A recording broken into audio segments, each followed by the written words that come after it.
Pool is played in pubs and clubs up and down the country. Although there are many different variations on the rules, most of us know the general gist of the game.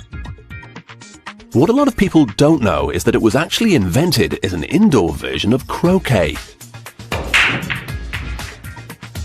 Most pool tables are mass-produced in factories, but this company still produces them by hand.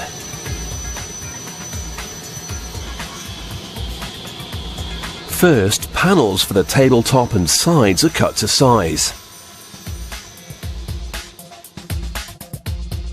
Then, a layer of glue is added so an imitation wood panel can be stuck on top.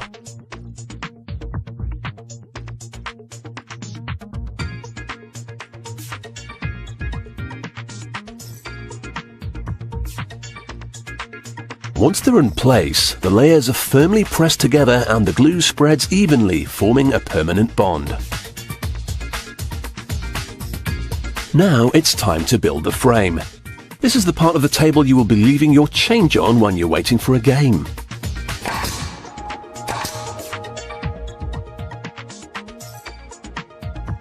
The 6 pockets are cut out using a drill. For a good game of pool, the balls need to bounce consistently, so the next step of the process is vital. They glue rubber bumpers onto the rails.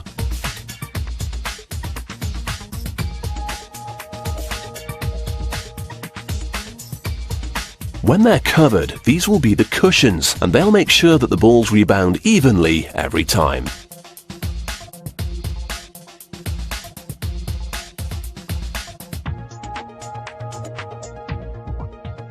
The baize cloth used for the surface of the table comes from Belgium. There are strict international standards governing the mix of fabrics and even the colour of the cloth. That means that the pool balls should roll roughly at the same speed, whether they're in Barnsley or Bangkok. They use slate from a quarry in northern Italy to form the base of the table.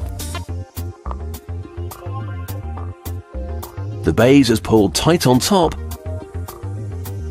and then carefully glued into place.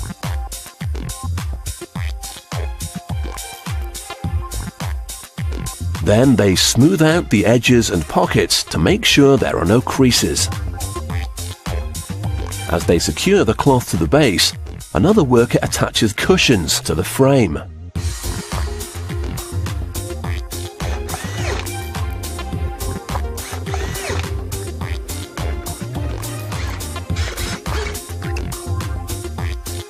The next stage of construction is the internal workings of the table. This mechanism controls the movement of the balls when they go down a pocket.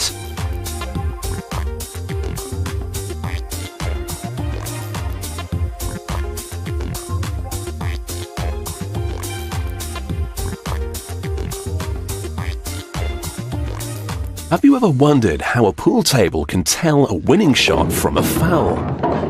It can be done with magnets, but on this table it's even simpler.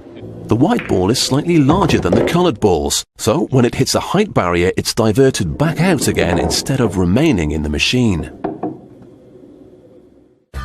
The ball release system is controlled by a gearing mechanism, which requires battery power to keep it running. These batteries generally last up to 3 years before they need replacing.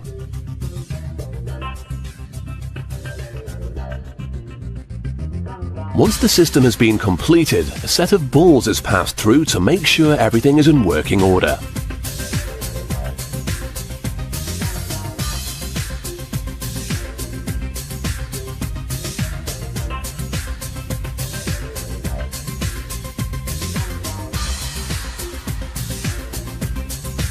A few tweaks here and there, and it's finished. Now it's time to put the body of the table together.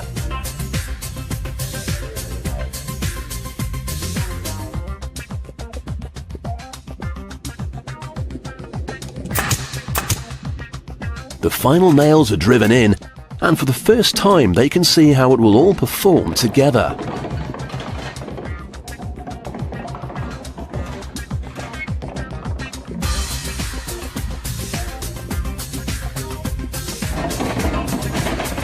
The release system is also tested to make sure that the players can start a new game.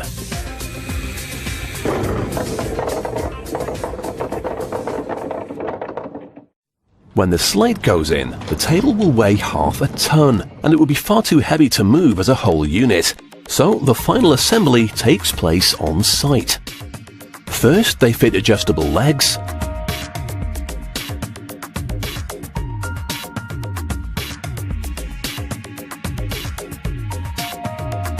Then they slot the tabletop into place.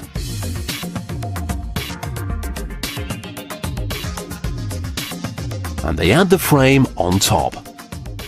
The ground in any one place is rarely perfectly flat, so to ensure your games aren't all played at one end of the table, it's checked with a spirit level, and each leg is raised or lowered to even the table out.